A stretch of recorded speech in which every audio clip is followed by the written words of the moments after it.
Hello, readers by eyes and by ears. This is Mari-chan, and welcome back to my YouTube channel. Are you guys excited or sad? Or do you feel maybe a little bit bittersweet? And you know why I'm asking.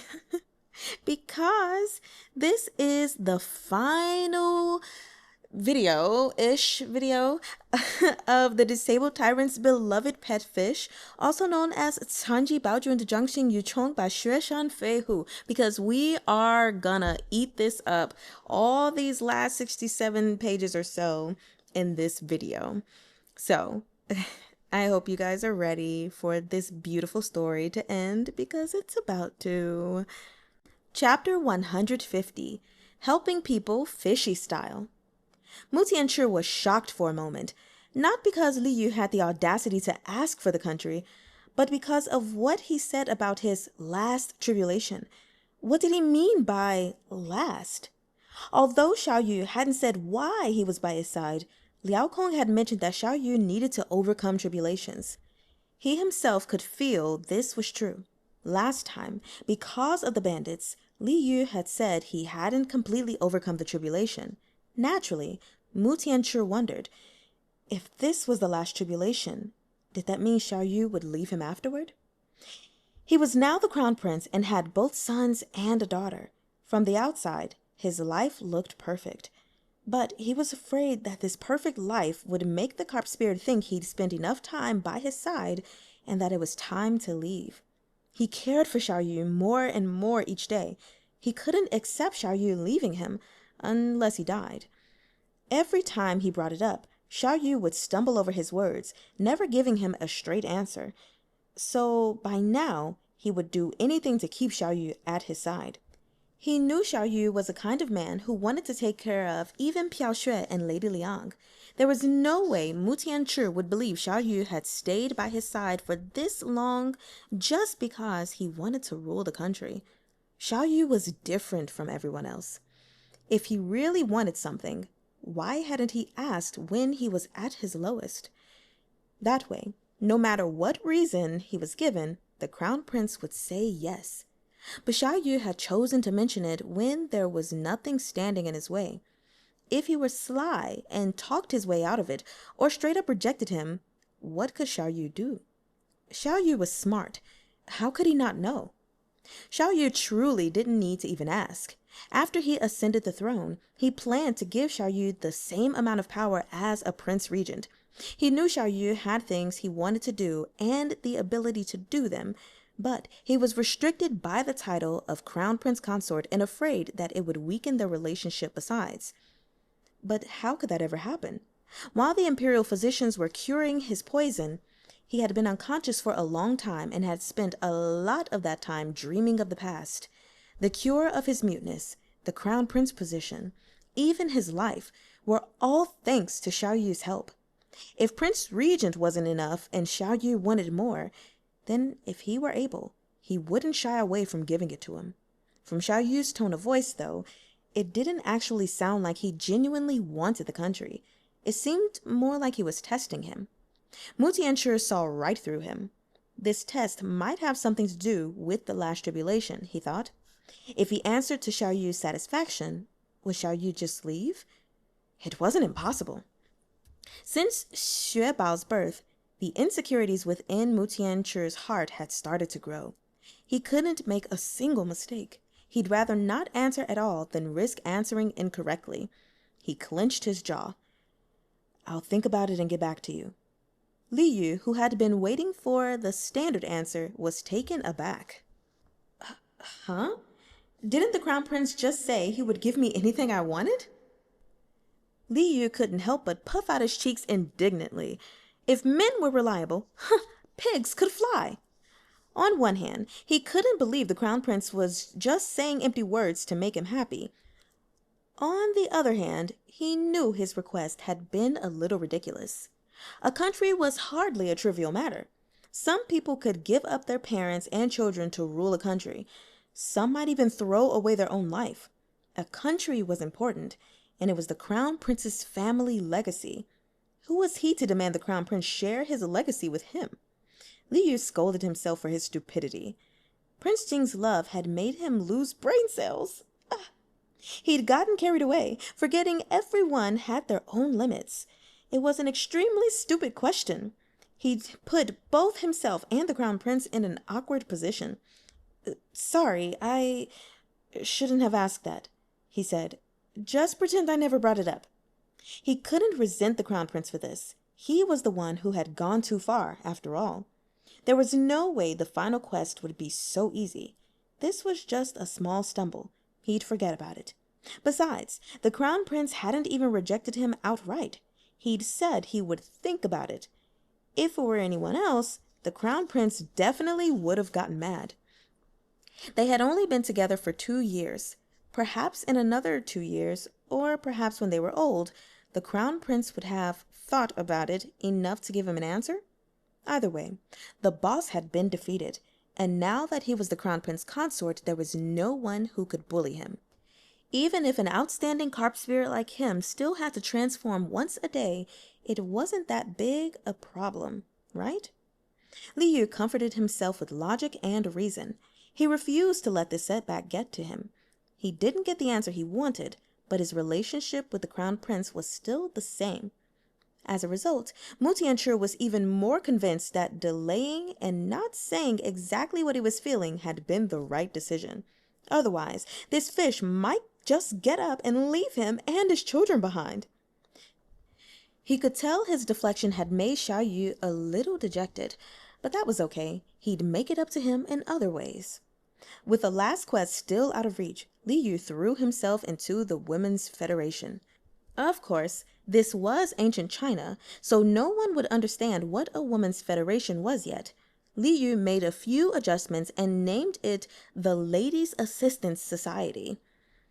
The first step was to get the emperor's support, and then they could create an office somewhere in the capital. If things went well, they could expand to other areas.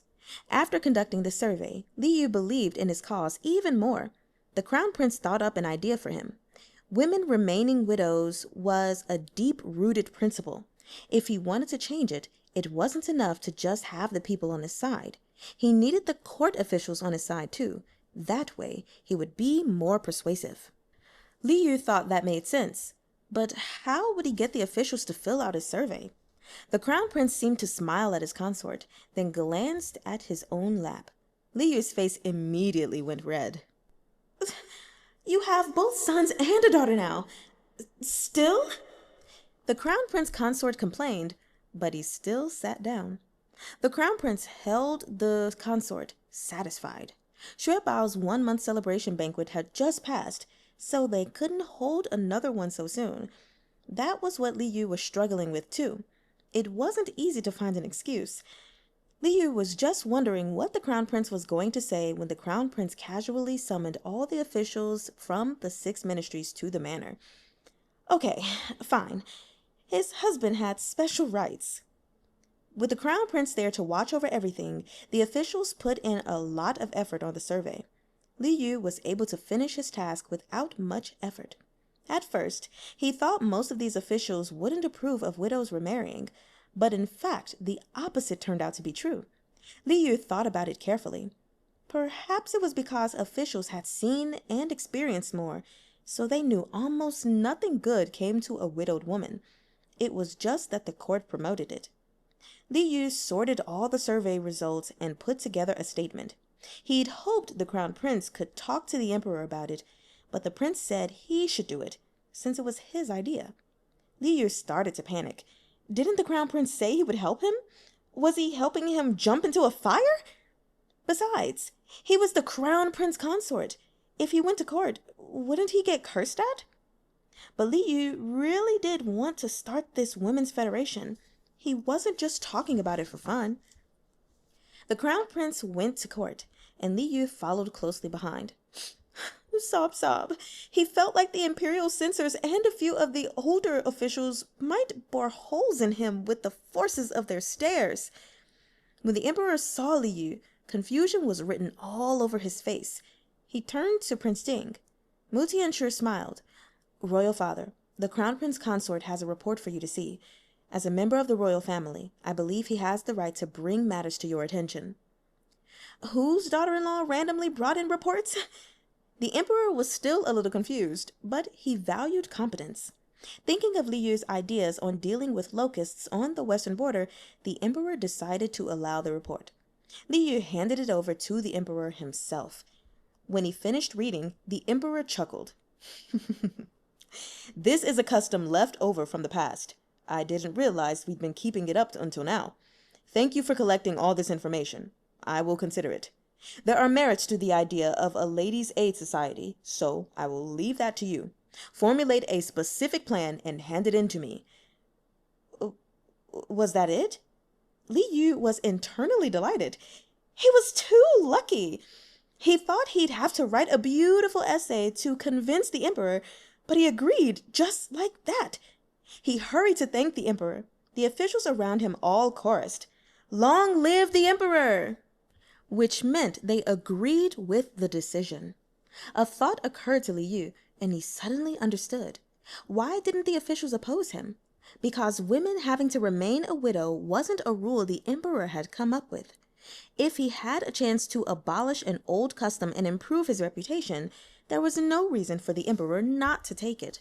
Besides, even if he didn't want to at first, once he saw the stands of all these officials, the emperor had to consider it carefully anyway. Was that why the crown prince wanted him to collect the opinions of the officials? Li Yu turned around suddenly to look at the crown prince. Was the crown prince teaching him?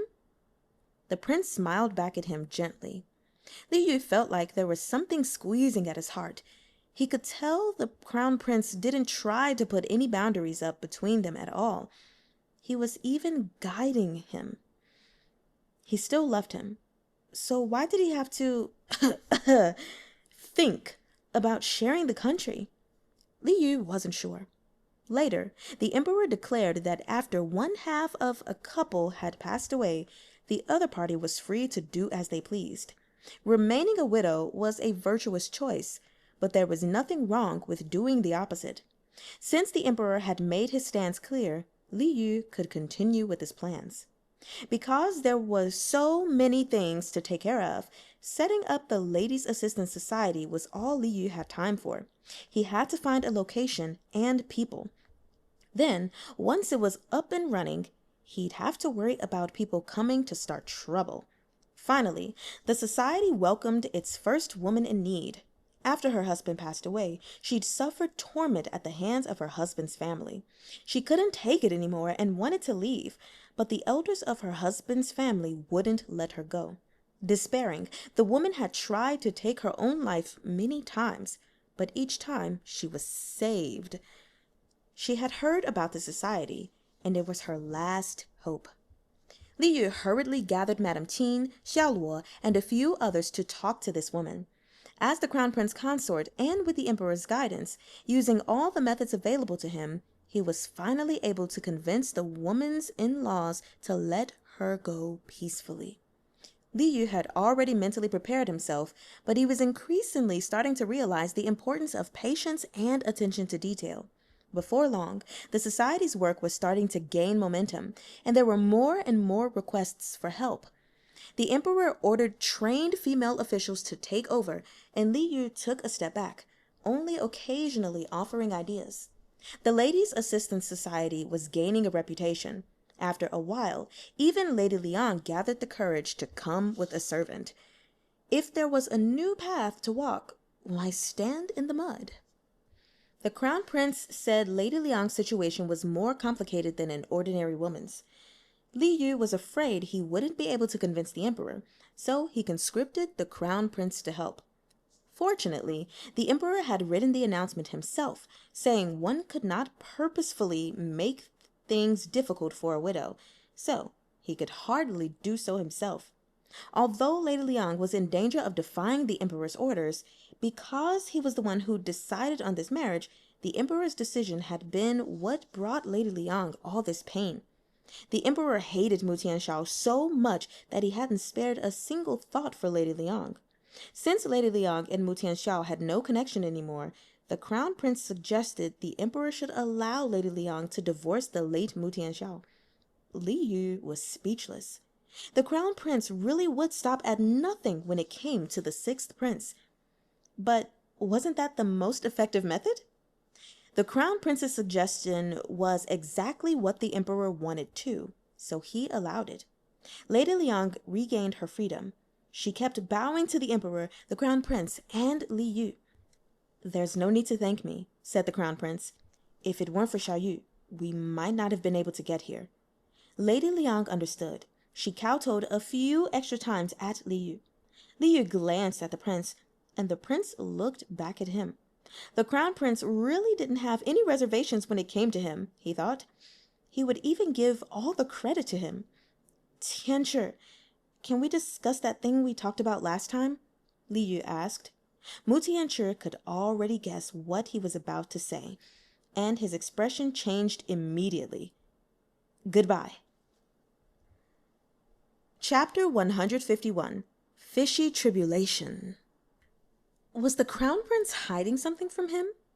Li Yu's intuition told him yes. He didn't know what to do. They already had 5 children together.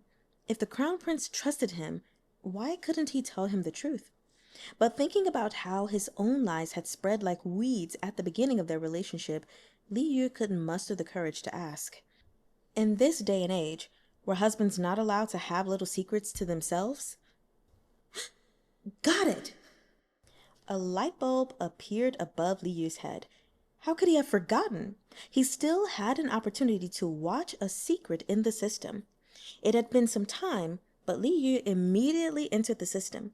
He'd collected a bunch of secrets that he hadn't viewed yet as rewards for completing quests in the past. He had to get around to them sooner or later. "The secrets from before. I want to watch them," said Li Yu.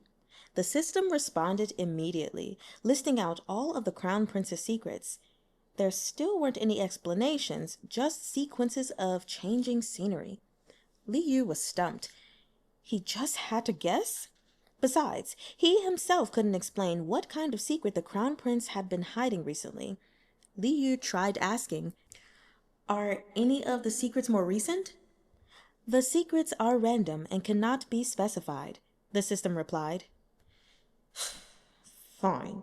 I always knew you were a fish scamming system." Li Yu had no choice but to watch all of them. Most of the secrets were about the secret ways the crown prince dealt with people.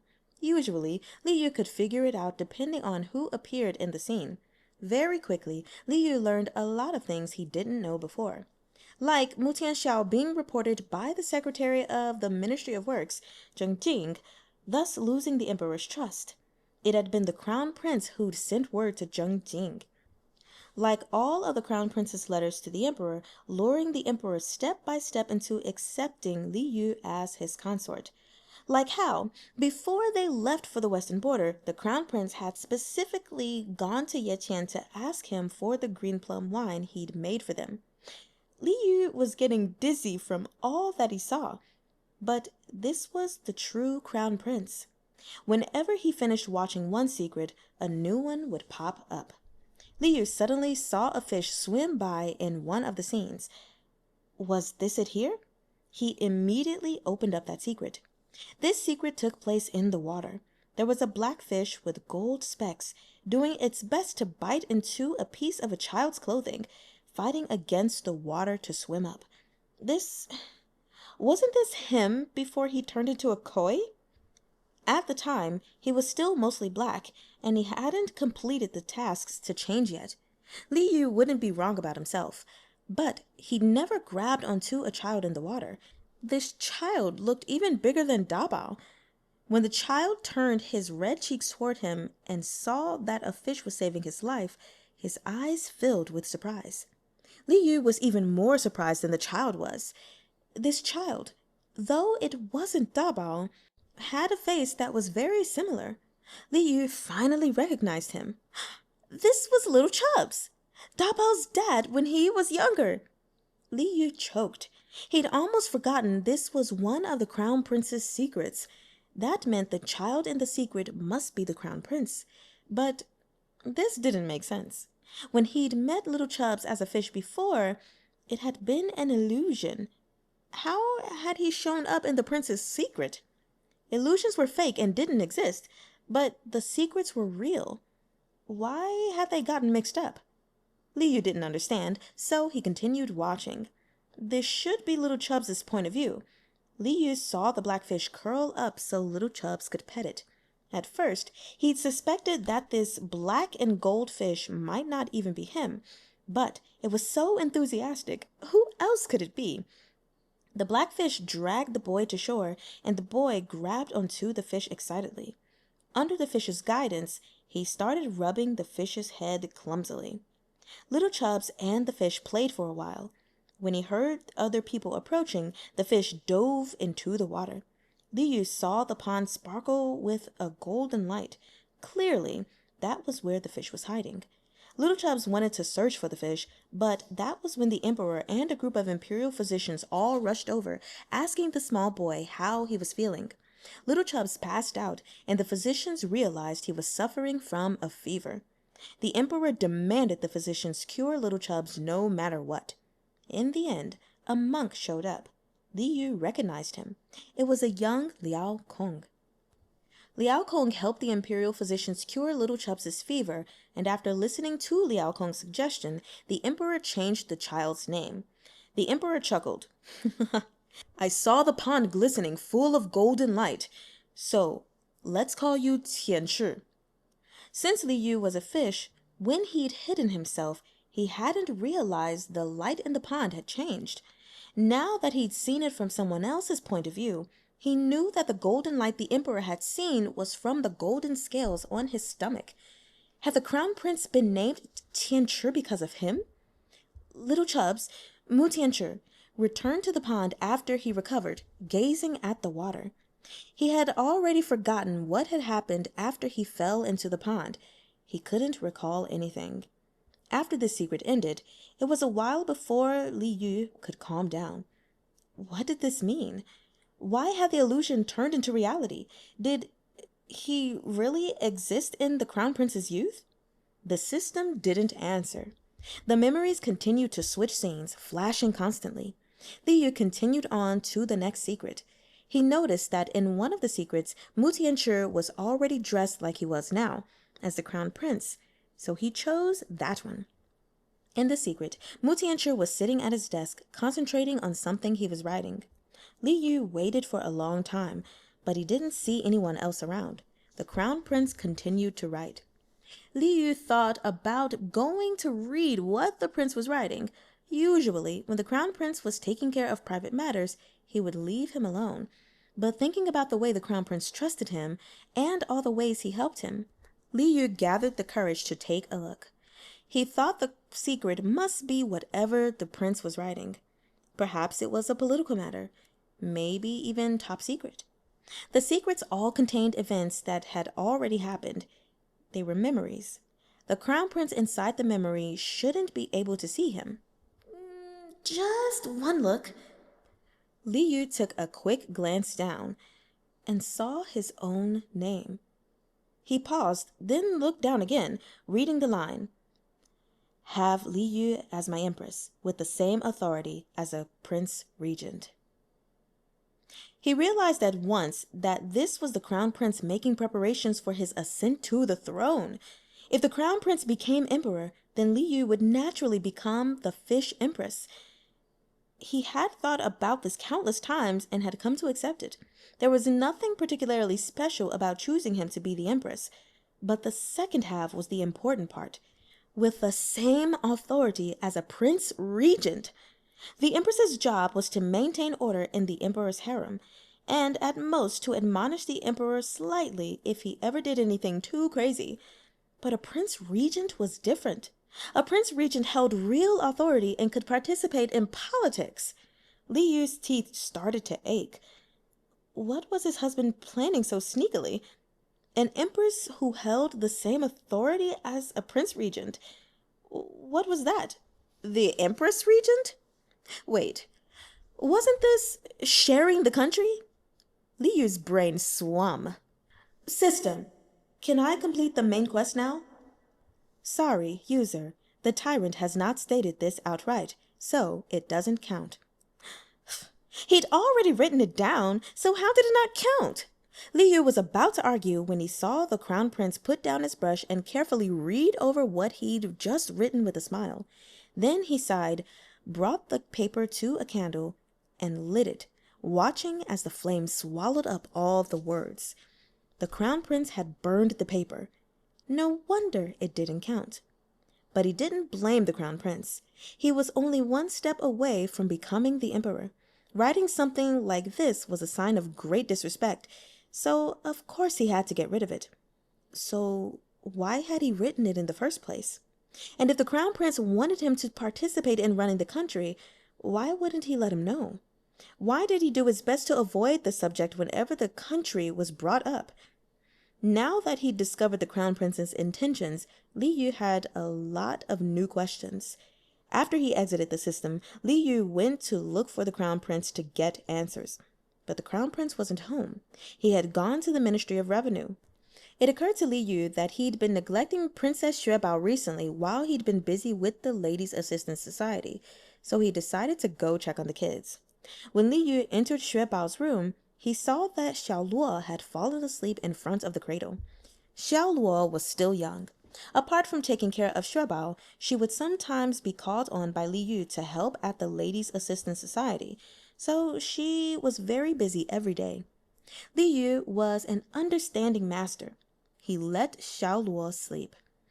From this side of the cradle, he could see Xue Bao's head was turned and facing the other side. When Li Yu walked over, he found Da Bao and the others there as well. The 4 babies were laying in a heap on the ground. They were asleep too. Bao's fingers still on his chubby little face, maintaining a funny face he was making to entertain his sister. Da Bao and San Bao were pinching Bao's face while Si Bao slept a little further away, curled up into a ball. It was unclear if he'd rolled over and then fell asleep, or if he'd rolled over there while he was asleep already. Smiling, Li Yu tucked the blanket tighter around his daughter. Xue Bao's little cheeks were flushed pink. Her eyes moved beneath her lids, and Li Yu hurried to pat her gently on the back. Before Xue Bao could wake up, she had fallen back into dreamland. Li Yu turned and took 2 blankets from the bed. He draped one over Xiao Luo's shoulders and put one over the 4 babies. When he laid the blanket down, he thought he was being very gentle, but it still woke Da Bao. He got up, rubbing his eyes sleepily, and called out, "Dad?" Li Yu hurried to shush him, thinking he could get Da Bao to fall back to sleep just like Xue Bao.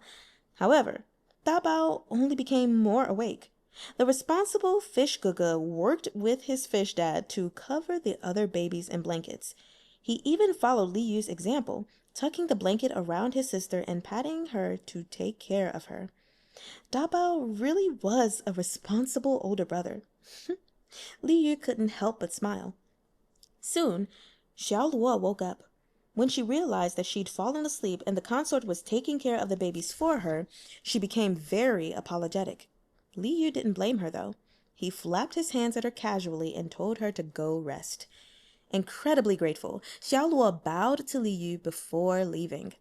Thinking that the young masters might be hungry after they woke up, she went to prepare something for them to eat. It was a nice day out today, and very warm. The curtains had been left open a crack, so that the room didn't grow too stuffy, but Li Yu decided to open the window to let in some air. The sky was very blue. Li Yu glanced at it casually and saw a few dark clouds floating over from the distance. Mutiancher now worked in the Ministry of Revenue as well.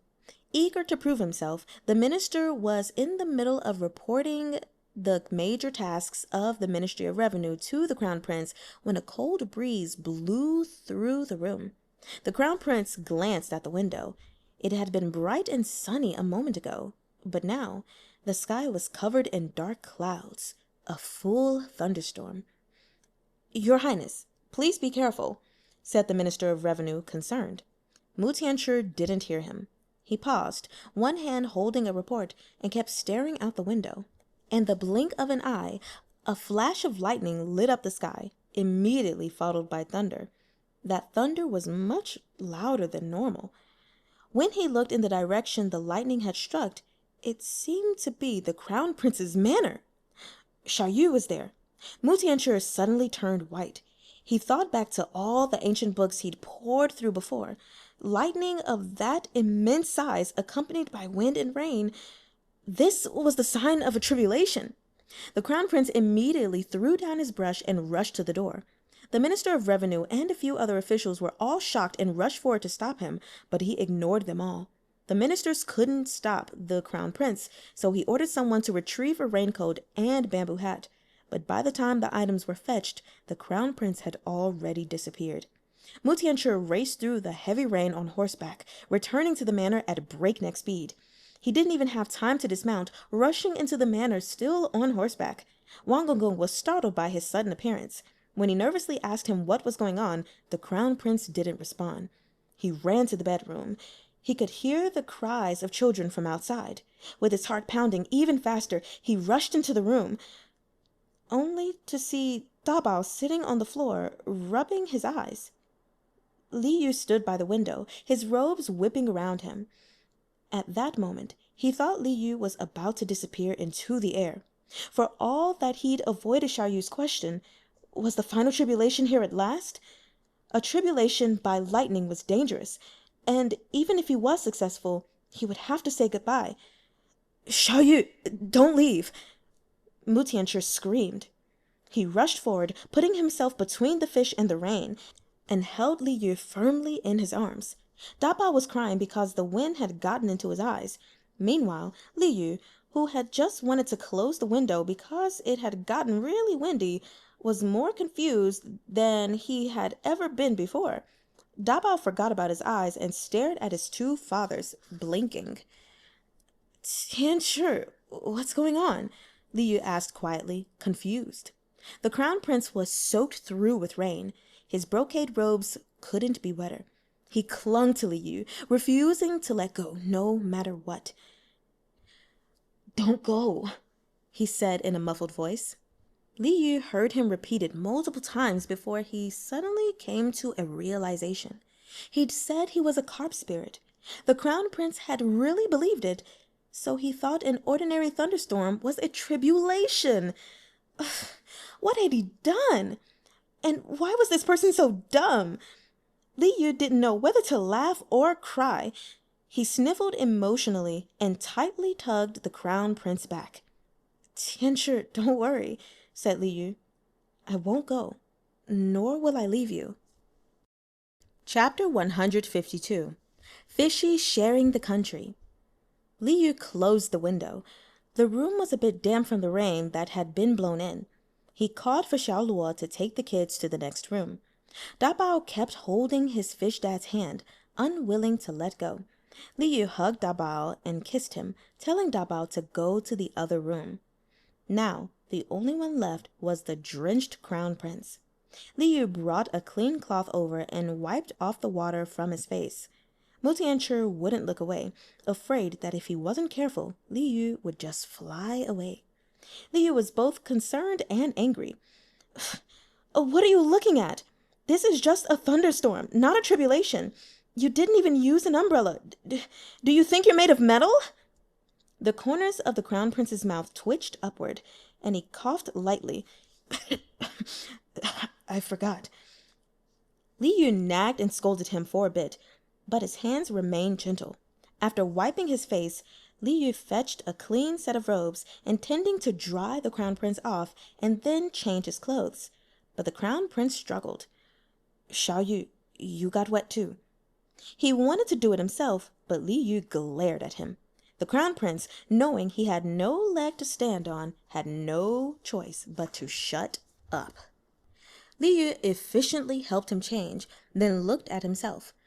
It was true, most of his robes were wet. Li Yu took off the wet outer layer, found a blanket, and wrapped himself in it. Mu Tianchu wrapped himself in the blanket as well. The two of them held each other, sharing body heat, and listened to the wind and rain outside. Li Yu thought it over carefully, but he wasn't sure how to broach the topic. He decided to just go for it. Tianchu, did you want to give me the title of Empress Regent? The Crown Prince's secret had been revealed. He didn't know how Li Yu had found out, but that wasn't the problem. Carp spirits probably had their own special ways, but he didn't care about that either. When it came to the issue of the country, he couldn't admit it no matter what. "No," he said coldly. "I haven't thought about it." This asshole wouldn't admit it? He was so close to completing the main quest line. Li Yu was so angry he wanted to bite him. But seeing the clear bite marks the Crown Prince still had on the back of his hand from when he gave birth, Li Yu couldn't do it. "Stupid Crown Prince! Listen to me!" Li Yu grabbed the prince's collar. The prince looked down, silently and obediently wrapping Li Yu in his arms. "Do you think I'm going to ascend after I complete my tribulation? That's not what's going to happen." He couldn't explain the fish scamming system, but Li Yu was trying to translate this transmigration novel into a cultivation novel for his husband. "I'm going through those tribulations so I can become human. That's why I'm doing this." The Crown Prince couldn't believe it. That must be a lie, he thought. How could there be a Yao in this world who didn't want to be immortal, but instead wanted to be human? But the person telling him this was the carp spirit who had given birth to his children. The Crown Prince tightened his hold around Li Yu. "Really?" "Yes!" Li Yu promised hurriedly. At least his desire to become human was absolutely real. Then why? The Crown Prince was still worried. "There is no why. I don't want to be immortal." He gazed with shining eyes at the Crown Prince, who feared him leaving, and he said gently, "I only like you." "You will regret this," the Crown Prince told him, voice hoarse. Yao lived longer than humans. The Crown Prince felt conflicted over Li Yu wanting to be human. He hoped they could be fated together for many lives, but he didn't want to ruin Xiaoyu's future. That was how much he loved this fish. If it came down to himself or Xiaoyu, he would pick Xiaoyu every time. "I won't regret it, really," Li Yu said loudly. "Tianchi, when you decided to make me the Empress Regent, did you regret it? What if I was scheming and calculating? What if I had ulterior motives for getting close to you? What if everything I did was to mess up this country?" "You're not," the Crown Prince said confidently. "Even if you were, that's all right." Li Yu froze. The Crown Prince said it was all right?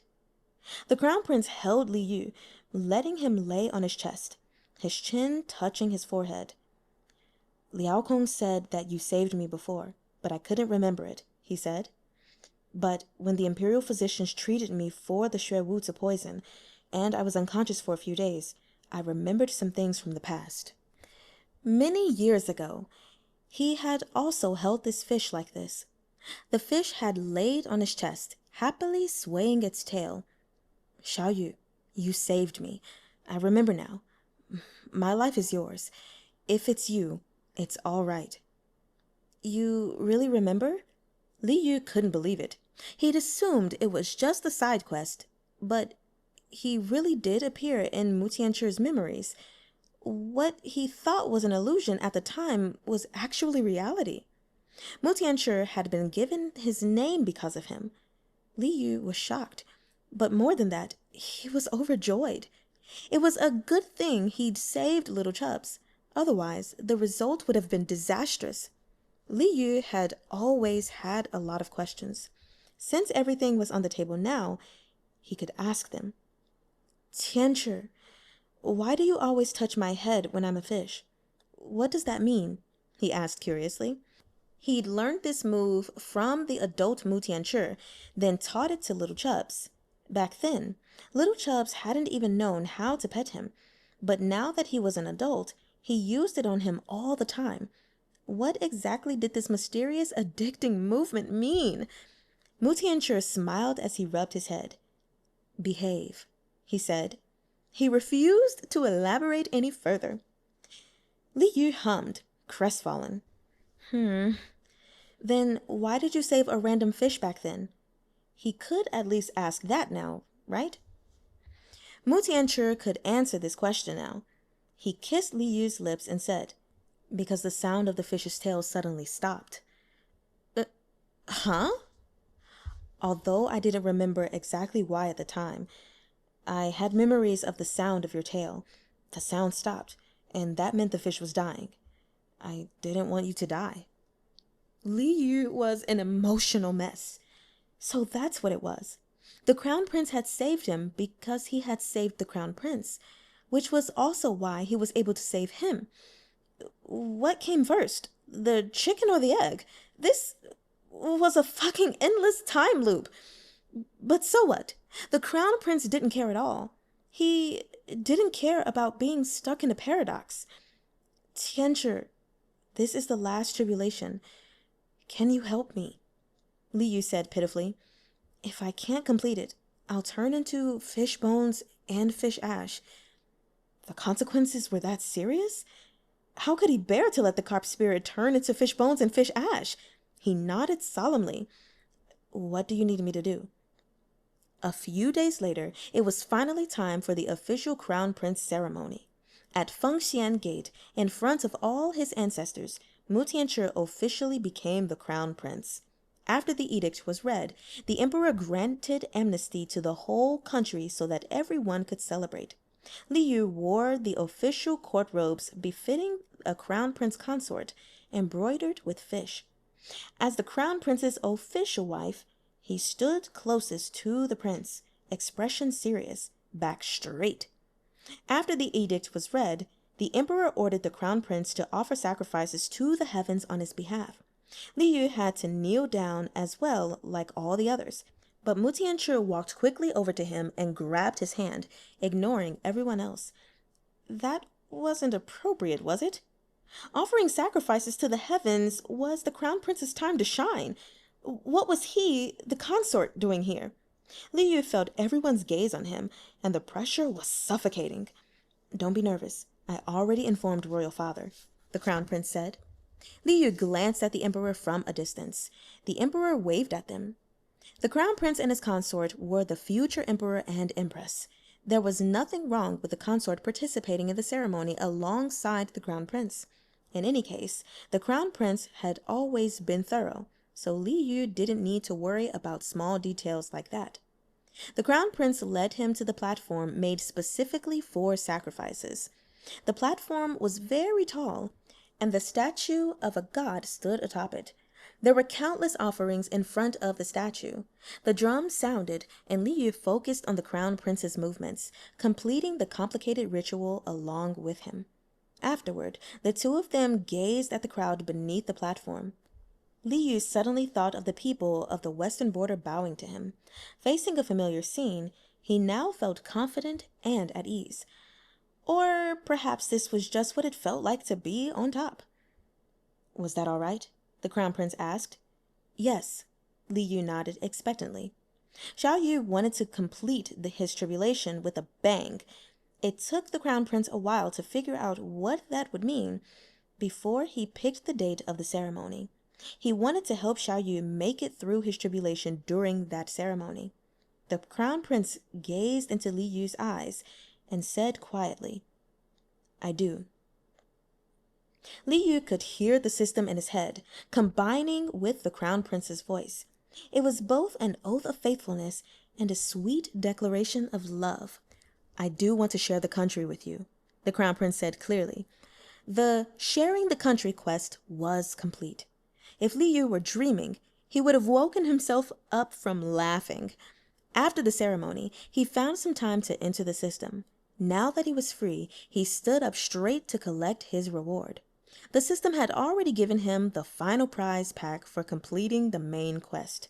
Li Yu tapped accept excitedly, and his transformation skill went from transforming into a human to transforming into a fish.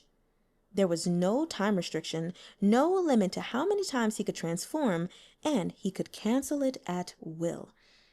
This meant by default he was no longer a fish, he was a human again. Not only that, he was a human who could turn into a fish at will. It was the same for the merman and manmar skills too. They were completely unlimited now. He could perfectly play the part of a carp spirit. On top of that, his inventory was doubled again. Li Yu wasn't even sure exactly how big it was anymore. And for the final reward, an illusory door appeared before Li Yu. "What is this?" asked Li Yu. "Congratulations, user," the system responded. "You have completed the main quest line and have changed the Tyrant's personality. You can go through that door to return to the modern world." Oh. Li Yu knew... I'm sorry. Li Yu knew he had transmigrated into a book. So if he went through that door, he'd be leaving this book? Li Yu took a deep breath. This really was tempting. He'd wanted this from the first day he arrived here. But now that he could leave, he just couldn't take a step. He had ties to this ancient world now. He had a husband who doted on him and adorable children. How could he leave them behind? User, don't worry. If you choose to leave, we will reformat the user's memories so that you won't feel guilty. What? He knew this was possible, but it would only affect his memories, not his husband's. What kind of conscience would he have if he left behind his children and husband so that he could be free? "I won't leave," said Li Yu. The Crown Prince had trusted and loved him without regrets, so he wouldn't have any either. If he'd been a carp spirit, he wouldn't regret giving up on immortality. As a system fish, he wouldn't regret losing the chance to return to reality. The system accepted Li Yu's confirmation. The door flashed a few times, then disappeared. Since the user didn't accept this reward, it will be exchanged for something else. 2 small bottles appeared where the door had been. A row of shiny gold letters appeared above them. 2-day trip to the modern world. User, please select your group members. This reward allows you to temporarily visit the modern world. 2 days in the modern world is only 15 minutes in the ancient world. Would you like to accept? Oh, this was basically just a 15-minute trip back to where he came from? It would be nice to go back to take a look for a little bit. Besides, it wouldn't be a big deal to leave for 15 minutes. And he could go back with a group? But who should he take? One option was his 4 sons and Xue Bao. If he took one, he'd have to take them all. He had to be fair. But it would be a disaster if he took 5 children to a strange place by himself. System, can I take the Tyrant? Li Yu asked. The system responded, yes. Li Yu excitedly went to go see the Crown Prince. Your Highness, how would you feel if I took you back to look around the carp spirit nest? Chapter 153. Fish going back home. Mutiancher had always said yes to this fish. When he found out they'd be going to the mountain the carp spirit lived on, he always assumed Li Yu was from a mountain. The Crown Prince was even more cooperative than usual. But they couldn't take the kids. They were still young, and if they went along, it might be hard to look after them. So they were going to be left here in the manor. The Crown Prince quickly finished his preparations, which were just to have someone stand guard over the room they were in and to ask Xiaoluo and Wang Xi to watch over the children. Li Yu didn't know how to add the Crown Prince to his group, so he held the Crown Prince's arm tightly and entered the system. I'm ready, he said. I want to take the Crown Prince with me. How do I do it? User, please tap on the button that will take you to modern times, the system replied. Li Yu tapped it and suddenly lost consciousness, sinking into the darkness. When he woke up again, he wasn't in the system or in the Crown Prince's arms. He had fallen asleep at a desk, and his phone had made an imprint on his face.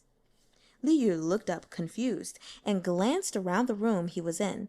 He couldn't have been more familiar with the surroundings. It was his home in the modern times. And the phone that was pressed to his face, that was his phone. Li Yu grabbed it to take a look, and what came into view was the web novel that he'd been reading before he fell asleep. The Tyrant and His Delicate Concubine. Huh? Why was it this one? Li Yu threw his phone to the side, uninterested. He felt like something was missing. What was it? Holy shit! Li Yu leapt up from his chair. His husband! He couldn't see his husband! His husband who came with him from the ancient world! Tianchi! He yelled, panicking. Tianchi, are you there? His house was empty. He was alone. Oh, right, the system. Li Yu hurriedly entered the system. It was the same as always. The button he'd tapped on was in progress, and there was a countdown that was a little under 2 days now. Seeing the countdown, Li Yu's heart settled back down. It really was only going to be 2 days in the modern world, but he wanted to bring his husband back to his home. What was he going to do if his husband disappeared here? System, I have lost contact with the Crown Prince.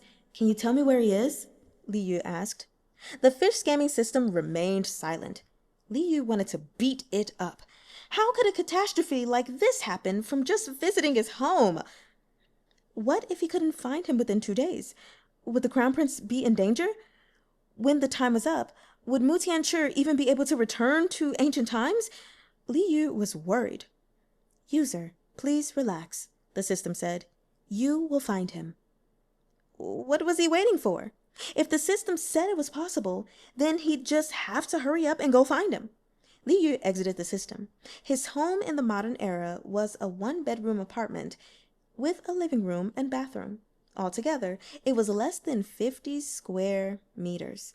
When Li Yu had been very young, his parents had passed away, and this was the home his grandparents had left him. As things stood, if one person in the Li family ate well, then the entire family ate well. As such, when Li Yu transmigrated, he didn't have many ties in the modern world. He'd long since gotten used to living by himself. Li Yu spun around to take in the entire room. It wasn't very big, so it was easy to see there was no one else there. The Crown Prince knew nothing about the modern world, so Li Yu had to find him as soon as possible. But he had the feeling that since the Crown Prince had come here with him, he wouldn't be far. The Crown Prince rushed out with his phone and did a lap around the outside of the building. But he still didn't see anyone that looked like the Crown Prince. He'd already planned on where to take his husband when they visited the modern world. At the same time, he'd comfort his husband and let him know that the carp spirit's nest was actually full of humans, and the carp spirit himself was one of them, to completely erase all the Crown Prince's worries that he'd leave after some tribulation. But he'd never expected to lose the Crown Prince when he returned. Right now, finding the Crown Prince was his #1 priority. Tianchi! Tianchi! Li Yu yelled out into the street, but no one responded. Occasionally, a passerby or two glanced at him curiously. Don't worry. Calm down. If the Crown Prince heard or saw him, he would respond, he was sure. But the thought of how he had been confused when he returned, would the Crown Prince be confused too? He'd wanted to give the Crown Prince a great surprise, but now it ended up as a great shock. The Crown Prince was a very careful man. Would he have hidden somewhere? It was possible. Near Li Yu's building, apart from the road, there was also a supermarket and a park. Li Yu thought the park seemed like a good place to hide, so he headed straight there. The park wasn't big, and Li Yu looked behind every tree but still didn't find any sign of the Crown Prince. Could it be that rather than going somewhere quieter, the Crown Prince went somewhere with more people? Li Yu tried the supermarket instead, but this supermarket was very large, with throngs of people inside. It was hard to find anyone. Li Yu didn't know what to do, but such a small thing wouldn't stump him.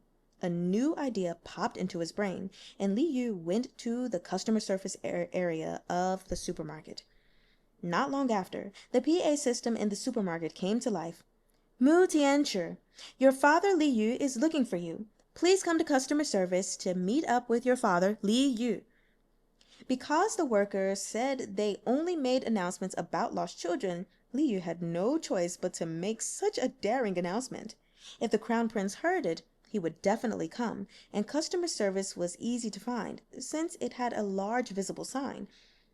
He thought it'd be difficult to find the Crown Prince in such a large supermarket, so he might as well make the prince come find him.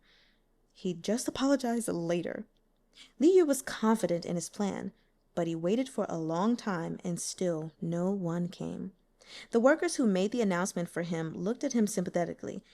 "Young man, why hasn't your son come yet? Do you want me to call the police for you?" Never mind. The Crown Prince was an illegal resident. There was no way he could call the police. Liu thanked the workers and left his number, asking the workers to continue waiting for him. He decided to keep looking. Although the announcement had been broadcast to the whole supermarket, what if the Crown Prince didn't hear it? Liu walked around with no success, and his phone didn't ring either. It had been half a day since he returned, but he still hadn't found the prince. What was he going to do? If the Crown Prince wasn't in the supermarket either... Liu stood among the crowd, not knowing where to go. "Liu, are you Liu?" The voice floated over, catching Liu's attention. Liu looked over, only to see a tall, skinny, clean man in gold glasses looking over at him in surprise. Liu didn't recognize him. "Who are you?"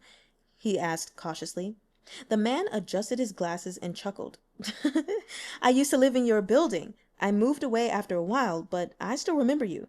Don't you remember me?" Liu really didn't have any recollection. The building he lived in was old and in despair. Many of his neighbors had moved away, but because the rent was cheap, new people always kept moving in. So he'd had a great deal of neighbors over the years. He couldn't remember them all. But the man knew his address, which meant he saw him often but never said anything. Liu carefully observed this person. "Is there something you need?" he said lightly. "Nothing. I just suddenly saw you, so I wanted to say hi.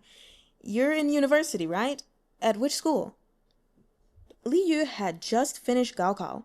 He'd received his acceptance letter, but before he could go report, he'd ended up transmigrating. His grades weren't very good, so he'd gotten into a very mediocre school. After Liu had told him which school, his neighbor said happily, "I live near there. Why don't I take you to see your future school, take you out for food, and we can catch up?" The man patted his pocket and pulled out the keys to a luxury car. Liu furrowed his brows and backed up a step. He wasn't comfortable with how overly friendly this person was, and the way he casually showed off his wealth. He seemed to be hinting at something to him. After all the palace drama he'd experienced in another world, he was a lot more wary of strangers. He shook his head. Thanks, but no thanks. It's really not a problem. You don't have to be such a stranger. We're neighbors, after all." And the man stepped forward to grab Liu. They were in the fresh foods section, where there were relatively few people. Liu was about to dodge him so he could reject him more seriously when a large, thick shadow suddenly rushed out from behind him. What the hell was that? Liu was dumbfounded.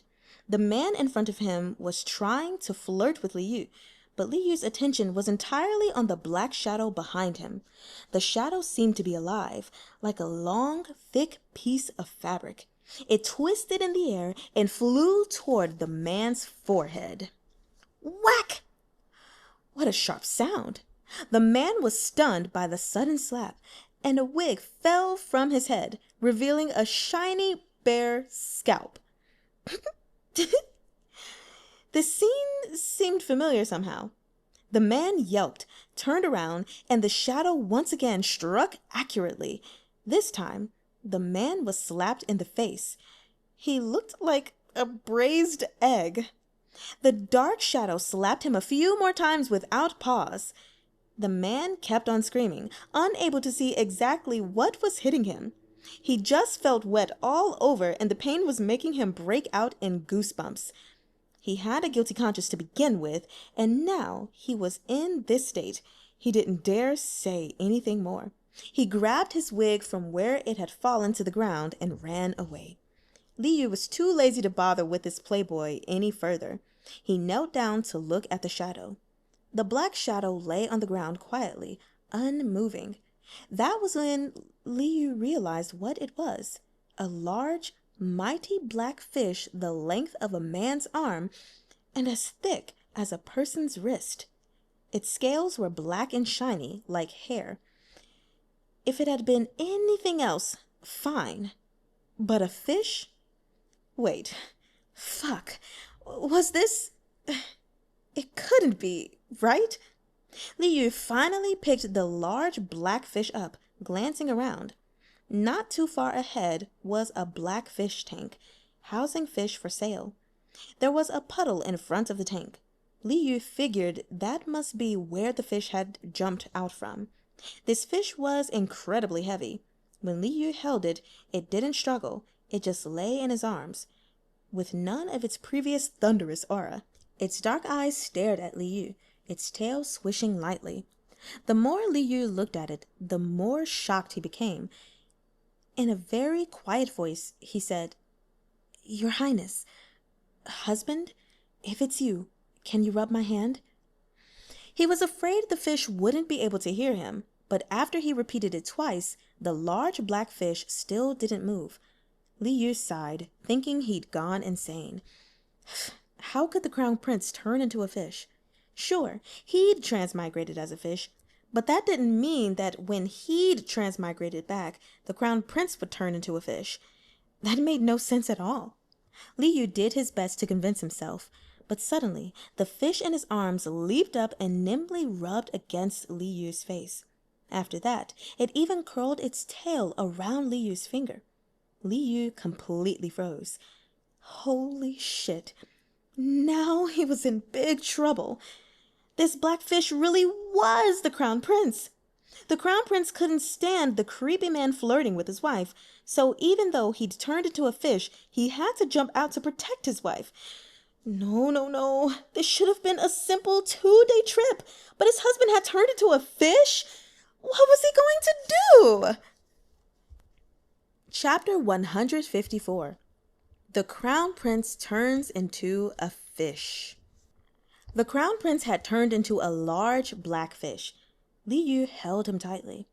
Though the employee in the fresh food section didn't hear Liu whispering to the blackfish, he had witnessed the fish suddenly leap out and slap another customer. The employee was shocked. When he recovered, he asked Liu mechanically, "Do you want this fish, sir?" Liu nodded like a chicken pecking at the rice. Yes. He was afraid the employee would suspect something, so he laughed to smooth things over. I didn't expect this fish to be so agile. I can't believe it jumped out and slapped someone. The employee thought about it, but that really did seem to be what had happened, so he wiped his sweat and said, "Then please weigh the fish, sir." Oh, right. This was part of the fish buying process. Liu didn't need the employee's help. He went to weigh the fish Crown Prince by himself. The fish Crown Prince weighed 8 pounds, 6 ounces, even heavier than little Xue Bao. Liu was very quick and sometimes urged the employees to be quicker. It didn't matter how expensive it was going to be. He could just close his eyes and pay with his phone. Once he'd weighed the fish, the employee finally seemed to have recovered from the shock and casually pulled out a knife. "This fish is a little heavy. It will be hard to carry. Should I clean it for you?" Liu was horrified. No need. I want to keep the fish." The employee was bewildered. Everyone came to the fresh food section to buy food. This was the first time he'd seen someone who wanted to keep the fish. He wanted to ask this young man if he was kidding when he felt a cold chill on his back.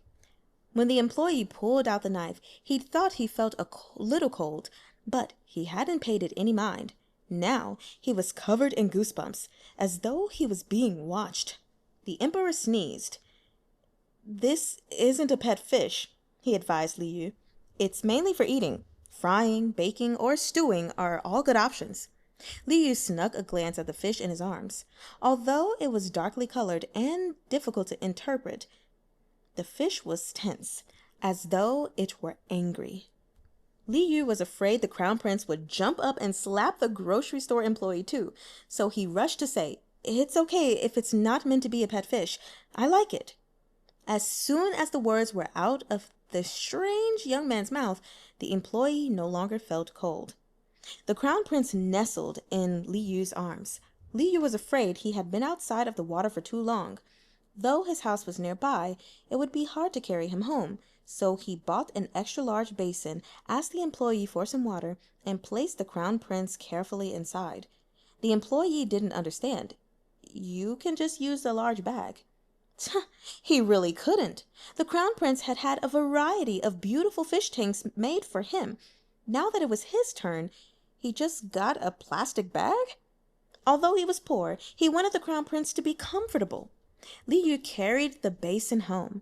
The moment he put the crown prince in the water, he felt a lot better. The fish crown prince was thick and long. Even the largest basin in the supermarket wasn't big enough. The large black fish had to curl up inside and didn't really have space to swim. When Li Yu got home, he immediately filled the bathtub with water and put the crown prince in there instead. The crown prince started swimming slowly. Li Yu brought over a chair and sat down next to the tub. He said, expression serious, "Don't worry, I'll definitely find a way to turn you back." The crown prince wasn't worried at all. He swam a lap in the tub, then poked his head out of the water to nuzzle Li Yu's finger. "Your Highness, are you hungry?" Li Yu asked tentatively. "Do you want some fish food?" Li Yu had purchased the fish food at the same time as the basin. Li Yu had made sure to ask whether or not it was made from 100% flour and if it was completely natural and non-toxic. He tried some himself first too.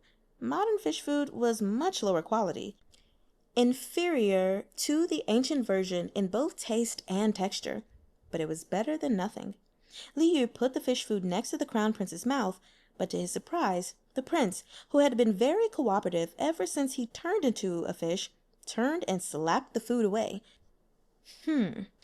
That's not good. That's very wasteful," Li Yu instructed him patiently.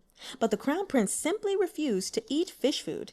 Because he was very large, his tail was very strong. Somehow, he managed to jump out of the tub and onto Li Yu.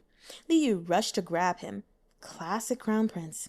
He'd worked out how to move this freely already. The weather was hot, so Li Yu was wearing a large oversized t-shirt. The fish rubbed against his pale neck and started to burrow inside the shirt. Li Yu was so ticklish, he burst into laughter, almost tearing up. He fished the thirsty crown prince back out, and the fish's glistening eyes glared back at him fiercely. "Asshole, what do you think you're doing?" "Don't move around randomly. I'll come up with the plan right now." Li Yu put the crown prince back in the tub. He entered the system to demand answers. "What's going on? Why did the crown prince turn into a fish?" It was the system's fault he transmigrated as a fish, so it must also be the system who turned the crown prince into one. "The tyrant doesn't exist in this world," the system explained, "so he has to be a fish first." The corners of Li Yu's lips twitched. That was how the system answered him back then too. So it was the system's fault. "Then how do I return the crown prince to his human form?" Li Yu asked. The fish scamming system immediately updated with a new side quest. User, side quest, Tyrant turning into a fish is now available. Do you want to accept? He had completed all the fish scamming system's main quests, but occasionally a side quest would still pop up. As soon as Li Yu heard the name, he selected accept without question. The system continued. Please help the tyrant return to his human form. The tyrant needs to kiss the user 3 times. Pfft, really? Hello, system. Are you actually run by the tyrant? Why did Li Yu get such difficult tasks to turn back to a human? But the prince got the script of The Princess and the Frog. But his complaint lasted only a second. Li Yu was very afraid the system might change its mind and not turn the prince back into a human after all. He accepted the quest and exited the system. Because he'd passed out on a chair, he noticed the black fish that was the crown prince was just watching over him from the water. Li Yu's heart grew warm. He wanted to turn the prince back as soon as possible. He lifted the large black fish out of the bath, holding on to its fins, and examined the fish carefully. This fish looked similar to the one the crown prince had painted in their family portrait, he realized. The crown prince fish silently blew an inviting bubble at Liu. Liu snorted.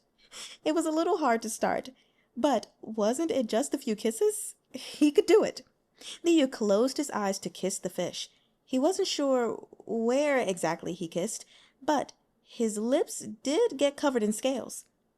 His hands suddenly grew heavy. When Liu opened his eyes, a familiar face appeared before him. The crown prince was back. Tianzhi! Liu smiled as he pinched the crown prince's face. Mu Tianzhi held him tightly. This was their first hug in the modern world.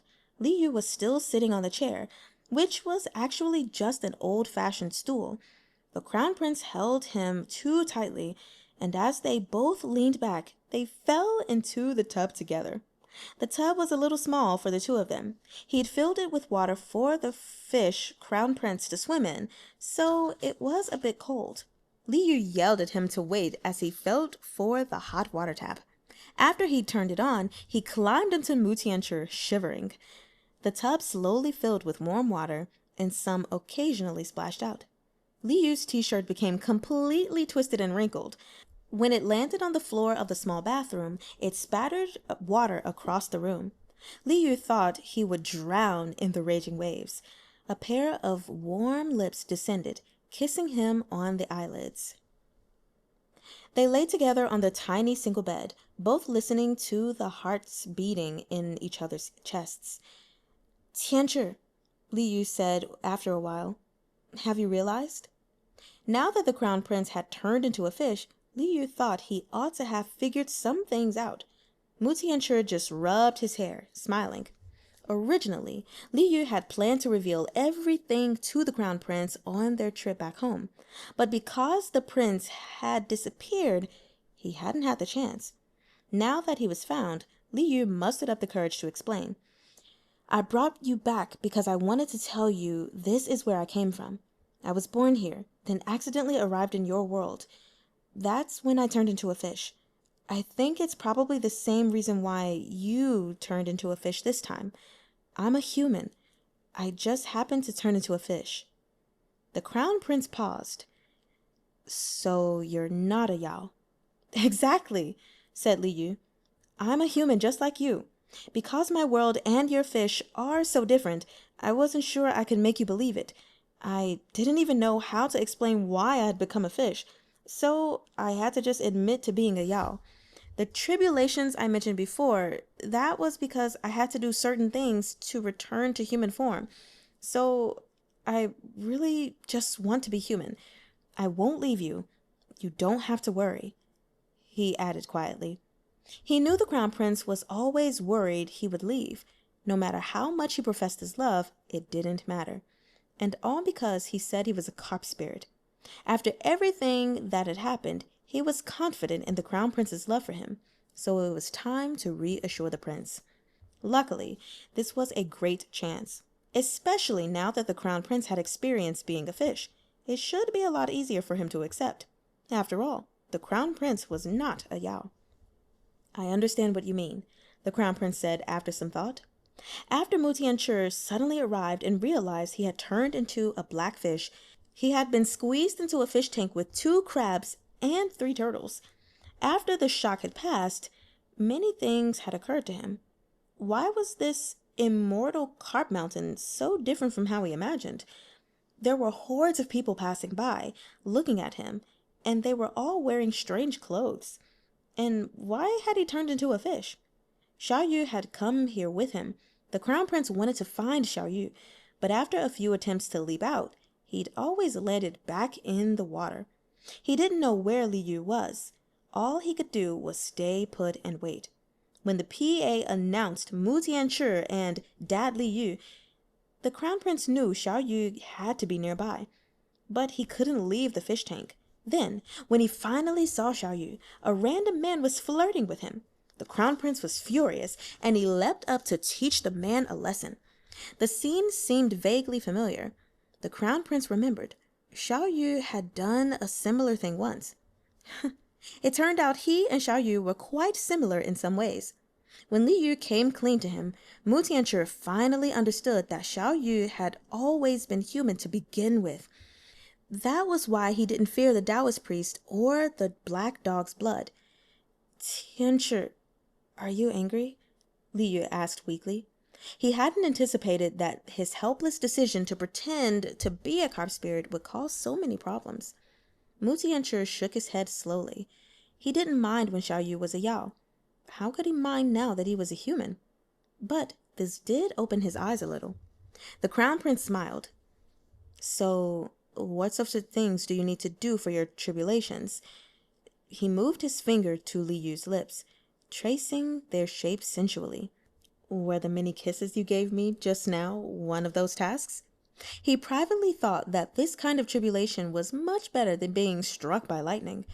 Li Yu had clearly already been intimate with the prince, but for some reason, talking about kissing still made him blush.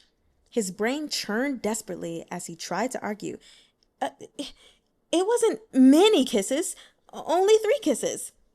The Crown Prince kept smiling. 3 kisses. Sob, was he being teased? The two of them snuggled together for a while. The Crown Prince really liked this house that was filled with Xiao Yu. He particularly wanted to stay here snuggling with Xiao Yu forever. But Li Yu couldn't waste this rare opportunity to visit home in bed, so after a while, he shoved at the Crown Prince. No, we have to go walk around outside. The Crown Prince had no choice but to get up. Li Yu had wanted to spend some time staring at his husband's face for a while, but he suddenly realized a very, very serious problem. The Crown Prince had turned from a fish into a human, so he didn't have clothes. As expected of the fish scamming system. Holy shit! Husband, come back! This is a civilized society. You can't go streaking! Li Yu decided to go buy his husband a set of clothes first, but the Crown Prince refused to let him go alone, in case anyone without a brain tried to harass him. He insisted on going with Li Yu. Li Yu had no choice but to dig through his closet for a baggy t-shirt. It was a little big on him, so when he wore it, it looked effortless and casual. But the Crown Prince was a lot bigger than him. On him, it was very fitted. They could make do with a shirt, but not with pants. The Crown Prince grabbed a pair of basketball shorts, wanting to try them out, but Li Yu was too embarrassed. Asshole, don't randomly wear my pants! Chapter 155. Fish Couple Reflecting the Moon. Li Yu finished dressing the Crown Prince. The Crown Prince wore a tight t-shirt and Li Yu's largest beach shorts. He'd purchased them online, but bought a size too large and then forgot to return them, so they were brand new. Finally, they could leave. The Crown Prince was very confused over why he couldn't wear Li Yu's pants.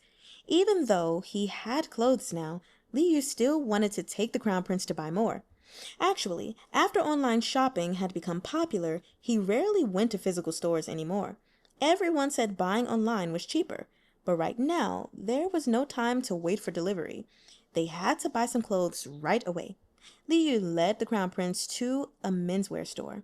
The Crown Prince's handsome, delicate features attracted a lot of attention, and Li Yu was very proud.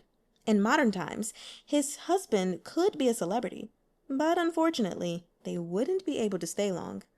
Li Yu wanted to dress the Crown Prince nicely, and the store they went to sold styles that were cool and chic.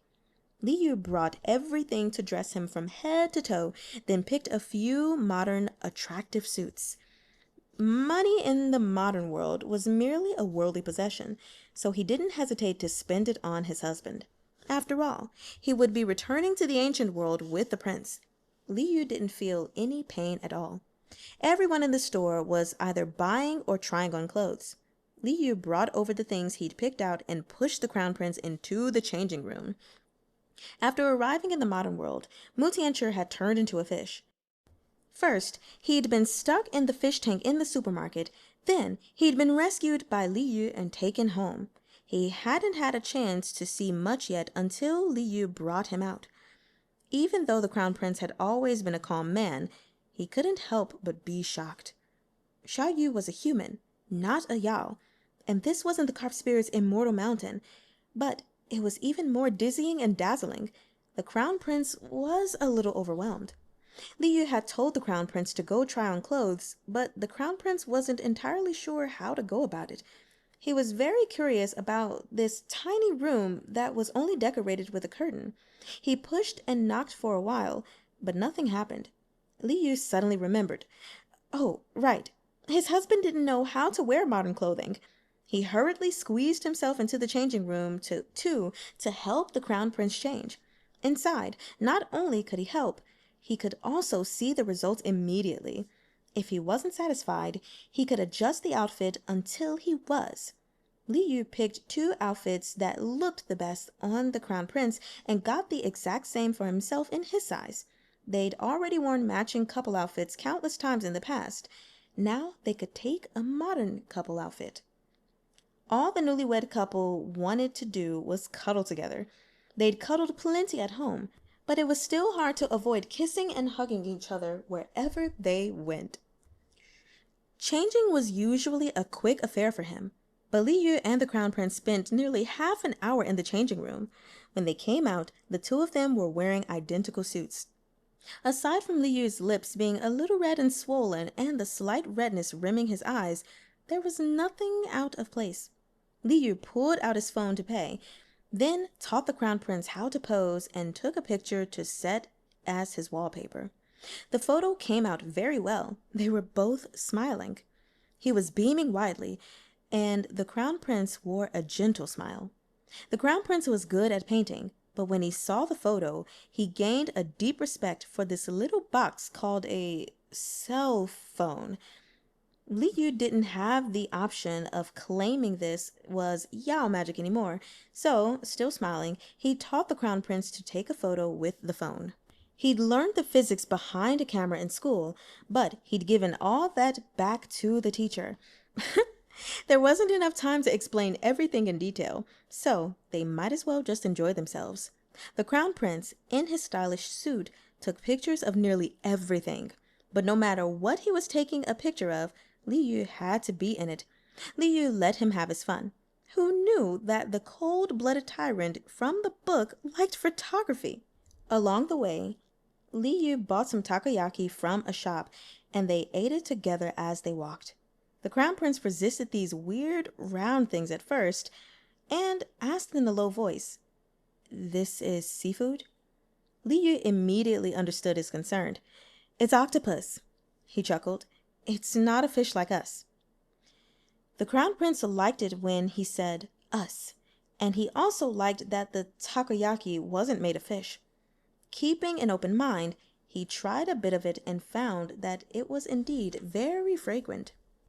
The carp and the large black fish quickly devoured the takoyaki. Then Li Yu took the Crown Prince to a history museum. This was somewhere he'd always wanted to take the Crown Prince. In order to understand the culture of the place, aside from researching online, one could also go to a history museum. Li Yu didn't know what kind of revelations coming to the modern world would give the Crown Prince. All he could do was show his world to him as much as possible. Inside the museum, there were relics from each of the dynasties of this world, from various countries. There was the sword of the emperor and even the jars and pots that the common folk used to make pickles. Each piece was accompanied by a voice recording to explain its name, use, and significance.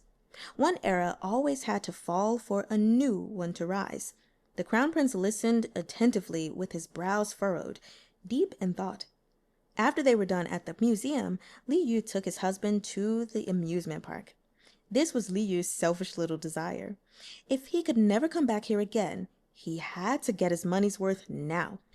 "I've never been here before," he told the Crown Prince. "Every time I saw kids my age go, I'd always be envious." The tickets were a little expensive, and Li Yu's family had been tight on money when he was young, so they couldn't afford them. Later, when he grew up, he was finally able to afford them, but he didn't have anyone to go with.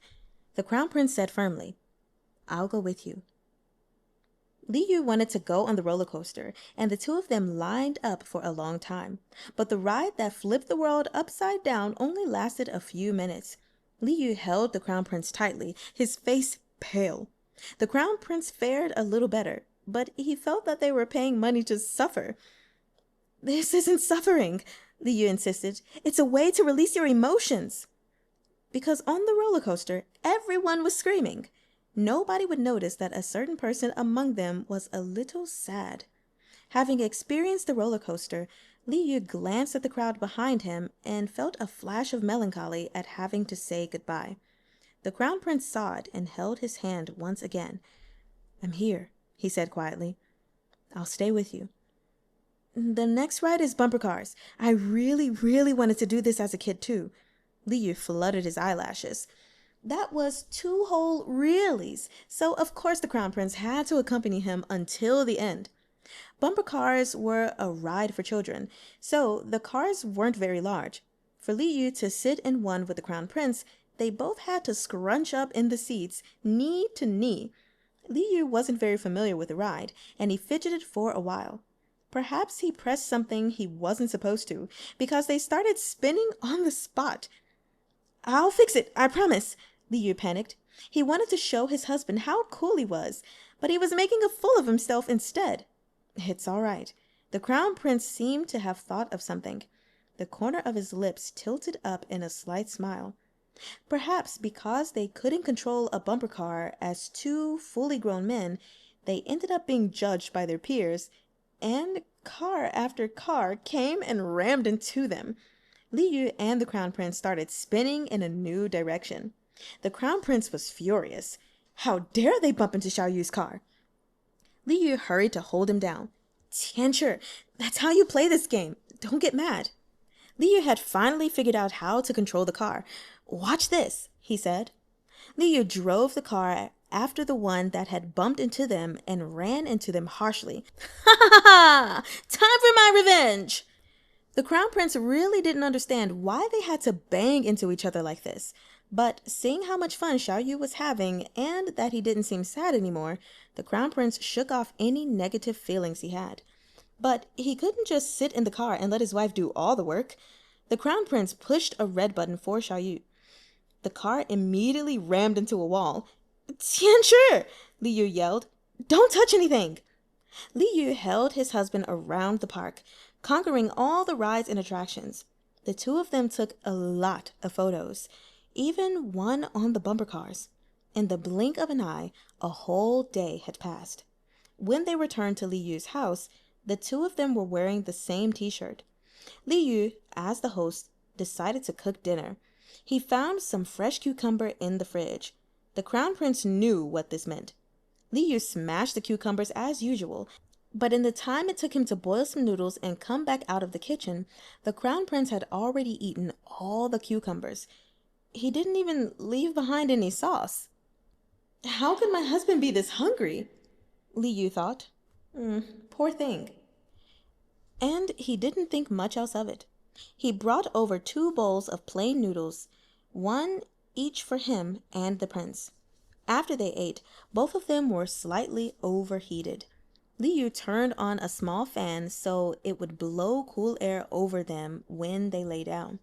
The Crown Prince looked curiously at this object that could create wind. Xiao Yu said this was called an appliance.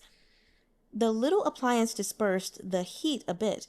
Li Yu and the Crown Prince looked into each other's eyes and leaned into each other at the same time, their lips slowly touching. Originally, Li Yu had wanted to encourage the Crown Prince to do a little something on the small bed, but they'd only kissed for a second when, with a pop, the Crown Prince returned to being a large black fish. Brought to a sudden stop like this, Li Yu felt like he was about to explode. "Fish skimming system, you come here. I promise not to beat you up. Why has the Crown Prince turned into a fish again?" He had kissed the Crown Prince 3 times to transform him into a human, so Li Yu picked up the large black fish and kissed him a few more times. Nothing happened. The system chimed in. "User, please try again tomorrow." "Okay." So, the once-a-day thing was just like him too. Li Yu had no other ideas. He put the fish crown prince back into the bathtub. The black fish rubbed up against him, telling him to go rest and not to worry. But tomorrow was still a long way away. Li Yu didn't want to be apart from the crown prince for even a second. He remembered that after he completed the main quest line, he could turn into a fish whenever he wanted now. Did that skill still work in modern times? Li Yu tried to activate the skill. Unaffected by time or space, his skill worked at once, and he turned into a silver koi speckled with gold. Li Yu jumped into the bathtub and swam a few laps around the crown prince. The crown prince stared at him, shocked. Tianchi, I came here to keep you company, said Li Yu, smiling. The crown prince was larger than Li Yu. He dove down and swam right underneath Li Yu. Husband, what are you doing? The crown prince started to float upwards, carrying Li Yu on his back. Moonlight filtered in through the window, and the two fish in the tub were exactly like the night sky, silver as the spotless moonlight and black as the deep night. Chapter 156, Crystal Fish Palace.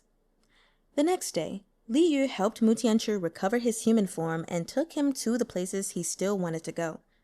Yesterday, he'd spent the whole day outside. At first, the crown prince was amazed. Then he gradually began to ponder what he had seen. Li Yu supported him in this. Maybe, if he got some new ideas, they could bring about change in the ancient world. They didn't have much time left. Since the crown prince had such plans, Li Yu thought they might as well bring some local specialties back. He could still transform, after all, so he probably still had his inventory too. Li Yu checked what he had in his inventory. He had put all these things in when he was still in the ancient world and could take them out now. By that logic, he should be able to take out the things he put in from the modern world when he returned to the ancient world. Things were much more convenient with his golden finger. At first, Li Yu wanted to buy all kinds of books and put them inside, but physical books were heavy. It would be hard to collect everything he wanted in such a short time. Cleverly, Li Yu brought 2 e-readers and subscribed to multiple e-book providers. Knowledge was the ladder to improvement.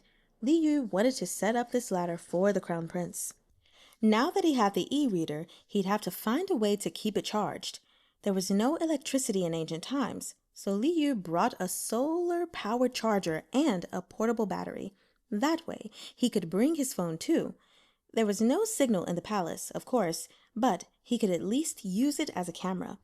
And that way, he could keep the photos they'd taken as well. Since he was bringing back local specialties, it would be good if he could bring some common medicines. Li Yu bought some at the pharmacy, and while he was paying, he came across a bunch of boxes that said things like, "Ultra thin and dynamic, free your passions." Li Yu had never paid attention to that kind of thing before. But weren't these condoms? They were even on sale. Buy 10, get 1 free. 20 RBM off 100 RBM. What good timing! Li Yu bought several cases at once. The other customers looked at him with ridicule in his eyes. Li Yu might have been embarrassed, but he didn't back away at all. This would affect his and his husband's happiness for the rest of their lives, so of course he had to buy. Because Li Yu had suffered a lot giving birth to Xue Bao, the crown prince felt bad and decided to never let him give birth in human form again.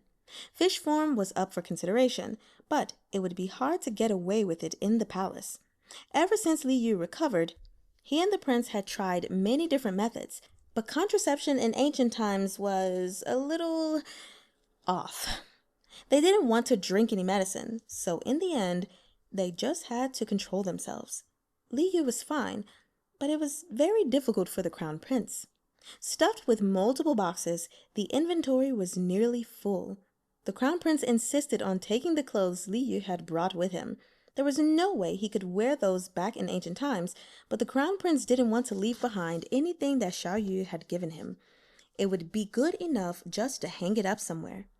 Li Yu still wanted to take the Crown Prince to see magnificent buildings and ride the high speed rail, but the Crown Prince said he just wanted to see the places Li Yu frequented. There were many amazing things in this world, but what the Crown Prince cared about most was Li Yu. Li Yu was moved. He decided to take the Crown Prince to his elementary school, his middle school, and his high school instead. He showed him the classrooms he once studied in, the desks he once sat at, and the soccer field he once ran on. The Crown Prince couldn't understand most of it, but listening to Li Yu tell stories about his childhood, the young, cute Xiao Yu seemed to appear before his eyes. The last stop was a gravesite. Li Yu's parents had died when he was young, and his grandparents, who raised him, had long since passed as well. Li Yu put down a bouquet of flowers before the grave and told them he was now married to the Crown Prince from ancient times. He wouldn't show any sadness anymore, because he knew his family and the Crown Prince all wanted him to live on happily. When he learned this was Xiao Yu's family, Mu Tianchi imitated Li Yu by bowing toward the grave. The time limit of 2 days was up. In the end, the two of them woke up in their room in the Crown Prince manner. The incense they had lit before they left was still smoking. Li Yu rubbed his eyes forcefully. His trip back to modern times with the Crown Prince couldn't just be a dream, right? The Crown Prince looked at him with a smile on his face. Pulling up his sleeve, he showed Li Yu his hand. There was now a scale-like mark on the back of it. Is this? Li Yu was stunned. After a trip to the modern world, could the Crown Prince now also transform? Was the Crown Prince now also a fish with a system? How could the Tyrant lead male become a fish with a system? Before Li Yu could figure it out, the system said clearly, "Congratulations to the user for completing the side quest, Tyrant turning into a fish. The Tyrant now has the ability to transform. This ability can only be used once a day, and he can only maintain his fish form for 2 hours at a time. There are no level ups available for this ability." Aha! The Crown Prince didn't need to do any quests. He wasn't a beleaguered system fish like him. This ability was basically just for fun. But would the Crown Prince turn into a fish for fun during his free time? Probably not, right? As it turned out, he was completely wrong. The Crown Prince loved being a fish, especially being a fish with Li Yu. Li Yu himself was delighted. After he'd become the Crown Prince consort, he had more and more things to get done. Turning into a fish let him find some peace and quiet, far away from the hustle and bustle of life. If the Crown Prince turned into a large black fish, Li Yu would transform too. It was like they were respecting their oath from the modern era. He liked being with the Crown Prince. The first time the children saw the large blackfish version of the Crown Prince, they didn't know it was their dad, and they were all frightened to tears. After they found out, though, they all wanted to turn back into fish and swim around with their dads. Now, Xue Bao was the only one who'd never been a fish in their family. Li Yu thought about the family portrait the Crown Prince had painted. Even the Crown Prince had turned into a fish now, and the 4 sons would be able to choose to turn into a fish once they turned 7. So perhaps Xue Bao would also be able to one day as well. There was no need to feel sorry for her. Li Yu had brought the children gifts from the modern era, a set of tiny, colorful picture books. They were fun, pretty, and not too conspicuous. He wanted to tell the children the bedtime stories he'd been told as a child. Meanwhile, Li Yu handed the carefully prepared e-reader over to the Crown Prince and taught him how to use it.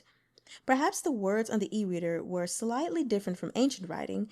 Li Yu, who was still being taught how to read and write despite already having 5 kids, could finally turn the tables and teach the Crown Prince instead.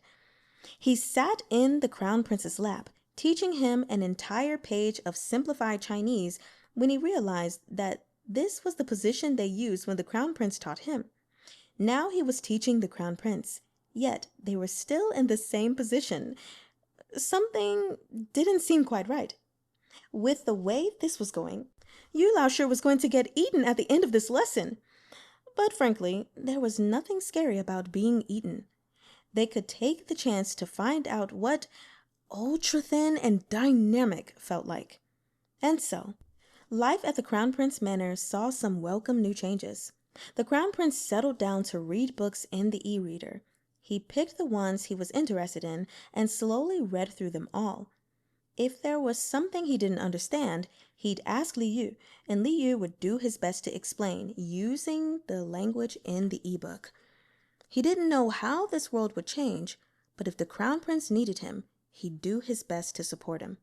The Crown Prince said he would present him with a different, flourishing era. Li Yu couldn't wait. Epilogue. A month later, the Emperor personally held a grand wedding for the Crown Prince and Li Yu. The Emperor was very happy with the Crown Prince. He was starting to come up with more and more of his own new ideas. A year later, the Emperor abdicated the throne to the Crown Prince and became the Grand Emperor, focusing on enjoying his time with his grandchildren. On the day the new emperor ascended to the throne, the entire country was granted amnesty, and despite opposition, he appointed Crown Prince Consort Li Yu as Empress Regent. Usually, when a prince became the emperor, he would start to fill up his harem, but Mu Tianchi didn't. From Prince Ding to Crown Prince to Emperor, he only had one person by his side, and his title was different from everyone else's, Empress Regent. This was beyond most people's wildest dreams. The emperor showered the empress with love, and this Empress Li Yu also demonstrated extraordinary talent and prowess. Together, the couple began to enact change everywhere. These changes brought about 800 years of peace and prosperity, but of course, that was all long after the fact. After ascending to the throne, apart from appointing his empress, he had another important task in mind, renovating the palace. Oh man. Those who were familiar with the Crown Prince Manor, like Wang Gonggong and Ye Shizi, were all expecting this. The emperor, who'd once turned his entire manor into a giant pond, insisted on renovating the palace so that it could be an even more majestic pond. Apparently, beneath the water, there was a beautiful miniature palace, aptly named the Crystal Palace. Inside the Crystal Palace lived the pet fish that the emperor had had back when he was just a prince. It was a silver koi with flecks of gold. People saw it often. This koi fish was always playing with a large blackfish. Sometimes they would be surrounded with a few smaller fish. At first, there were 4 of them. Then it became 5. Everyone said these pets took after their masters. The emperor's 7 pet fish looked exactly like the emperor, the empress, and their 5 royal children. All right, you guys, that is the end, and I'm glad because my voice is hoarse now. Oh, shoot. This was a long one. Oh, man. I can't believe it. We're actually done. I'm proud of myself for getting through. It was initially going to take longer, but the 2 videos from Monday and Tuesday, I made them longer, and I pushed myself to go ahead and read this one, and I'm glad I did. So let's go ahead and go over my notes. And the first note that I want to address, that I need to address, was actually a special request from one of my subscribers. So this is for you, Susan. Under one of the videos from this week, she actually asked if there was any specific way to say, basically like, didn't know whether to laugh or cry, because this phrase, if you haven't noticed, which I'm sure you guys have, is used a lot in Danmei, and probably just a lot in Chinese books, novels, period. But yes, there actually is an expression for this. It's not just like a regular sentence that is formed, which I mean you can, but it's an actual expression. And that is, I'll say it once normally, then I'll slow it down for you all. 哭笑不得. So 哭 is cry, 笑 is laugh, and 不得 is not able to or cannot. So 哭 is the first tone, 笑 is the 4th tone, and 不 Bu is also the fourth tone, and de is the second tone. So ku xiao bu de, ku xiao bu de. Don't know whether to laugh or cry. So, of course, to make it complete, all you would need to do is add the pronoun. So if you're saying like, I didn't know whether to laugh or cry, you would use 我. So 我哭笑不得. I don't know whether to laugh or cry. He would be 他. So 他哭笑不得. And if it's she, it's also 她 because they have the same sound. They're just written differently. And I mean, I highly doubt anyone would say we didn't know whether to laugh or cry, but we is 我们, so it's like I plus plural. So 我们哭笑不得. Anyway, that's it. I also wanted to say, if any of you guys ever want to know how to say something in Mandarin, you are always welcome to put it in the comments. Like, hey, how do you say this? Or how do you say that? And I'm not completely fluent in Mandarin.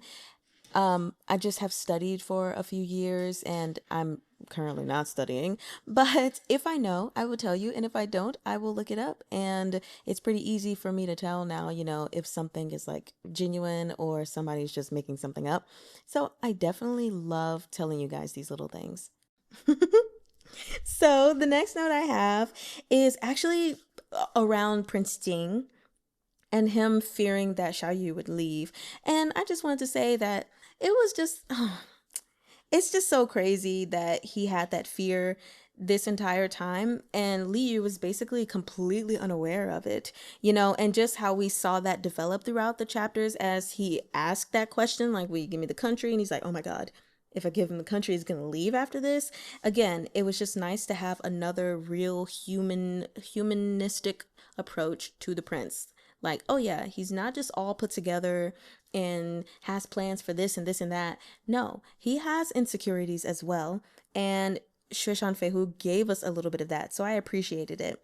The other thing that I wanted to mention, which I don't even know if this was done on purpose by the translators or the author or whatever, but this Ladies Assistance Society, even though I think it's technically missing an S, when you put that, it's lass, which I thought was fun because like lads and lasses, or just, you know, one lass is a girl and lads is for the boys. So I thought that was very interesting. So now we have another Mandarin lesson, and these are kind of going to be sprinkled because they're not in order. I'm just going through my notes.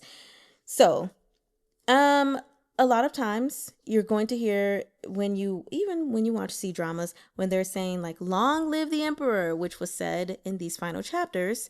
I figured I'd let you guys know how to say that. So you actually have two ways to say it, really only the first characters changing, but you have Huang Di, Wan Sui, Wan Sui, or it might be Wu Huang, Wan Sui, Wan Sui. So Huang Di, we already know, is the emperor. And then Wan is 1,000. Sui is like age. So in a way they're saying like, may you live 1,000 years, you know, rule forever, essentially.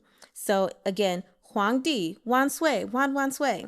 Or Wu Huang, Wan Sui, Wan Sui. So next, one thing that I really like, this is a very nice detail on the author's part, is how when it came to the Ladies Assistance Society, he put trained women over this society. And that was an opportunity for him to put more men in power to dictate what happens with women. Because let's not forget, of course, it was technically started by a man, Li Yu. He's just, you know, the wife or the empress, but he is a man who can give birth. So, you know, it's a little questionable. But the fact that it was given over to women to like really take charge of that just made me respect the emperor even more, because he was like, no, this is a ladies assistance society to help widows, or to help, I'm sure it evolved, you know, to just helping women in general. But why would we put man over this when we put woman over this? Love that so freaking much. And then next thing, them returning to the modern world. When it mentioned like, oh, you don't have to return home, period. You can like have 2 days there. And it said, oh, literally, that was my exact thought as well. So it took me a minute to process that, which you guys heard, because like I tried to keep reading, but I was like, wait, hold up now. So that was so cool that the fish scamming system or the moped system gave him that option. But like, I ain't gonna lie. The fish scamming system was scamming this time around because it didn't even tell Liu, like, by the way, the prince is gonna turn into a fish and he's not even gonna be in your home. You have to go find him. Like, excuse you for putting that in there. And then even though it was easy, I don't care if it was Princess and the Frog easy, then he had to do a quest to make him turn back into a human. Like, I just feel like there should not have been a quest within his reward. Like, no. Anyway, one of the things that was mentioned when that, neighbor that never talked to him but apparently watched him or looked at him, and now when they're trying to hit on him, he had asked, where Liu was going to school, and it mentioned that Liu had just finished Gaokao. I want to tell you all what Gaokao is, because you're probably like, what the heck is that? Gaokao is the college entrance examination. And so Gao is like high. I guess you could think of it as in like higher education in this case, because it's definitely not high school, because that's actually Zhongxue. But anyway, and then Kao is part of Kaoshi, which is exam. So Gao Kao, so high exam. Okay, college entrance exam. The next thing I wanted to say, this was when when Prince Ting was a fish and he went into Liu's shirt. The first thing I thought about when he was like, what are you doing? I was like, he's trying to pay you back for when you sucked on his nipple. I was like, he's trying to find yours now. Anyway, another Mandarin thing is cell phone. He taught him, what that was. Cell phone is shou ji. So show, like, going to a show. It's the third tone, shou, vocal fry, ji, flat tone. Shou is hand, ji is machine. So hand machine, cell phone, bada bing, bada boom. And then the last thing that I have to say is when it mentioned, he might, Prince Ting might not understand the readings because of the characters written. For those of you who don't know, there is traditional Chinese and then there's simplified Chinese. And no, it's not like Google thinks, which it has it in language. Simplified Chinese and traditional Chinese are not two different languages. They are two different approaches to writing, but the same thing, like the same words and sounds and everything. But traditional Chinese is a lot harder. That's all I'm gonna say. If you ever decide you want to learn Mandarin, you want to learn simplified. Okay? Now, if you decide you want to live in China, you probably want to get into some traditional. Not gonna lie, I want to visit China. But I'm still just not going to do the traditional. It's when you look we're just not going to talk about that. It's just to my understanding from other people that a lot of their signs and words all over the place are in traditional Chinese. So that would make life easier if you travel there. But that's okay. I still learned how to write simplified, and I'm gonna just stick with that. Anyway, because I don't want to ramble on. Thank you all so much for being on this journey with me in reading The Disabled Tyrant's Beloved Pet Fish. I am a person who really loves angst and things that just get my heart pounding and whatnot. But I do think that overall, this was a very cute, fluffy little story that was thoroughly enjoyable. Would I put it in my top 5? I don't think so. But have I even read 10 Danmei yet? I was about to say I put it in my top 10, but I really have to sit and think about how many different Danmei I've read and go from there. It was such a lovely story. So I think I said this once before in one of my previous videos, but if you guys would like to hear my likes, my overall likes, and like 2, I think, only dislikes about this story, kind of like I did for Thousand Autumns, just let me know and I can do a quick video on that. And you guys are more than welcome to comment your faves, your highlights and stuff like that as well under this video. And I may find some comments and actually just feature them in my video to spotlight, highlight. So yeah, I hope you all enjoyed this story. I hope you enjoyed my rendition of reading it. I know it's not perfect. Sometimes I leave my mistakes in there, and of course my giggles and my shits and giggles, all of that stuff. So yeah. Next, we will be starting Peerless, but again, that will not start until next Monday. We're going to take a few days to breathe and to relax and to just come down from this fluff and then get into Monk's T-shirt, which I'm so excited about. I cannot wait. Anyway, I hope you all have a beautiful day or a beautiful night, and I'll see you all next time. Well, Eineman.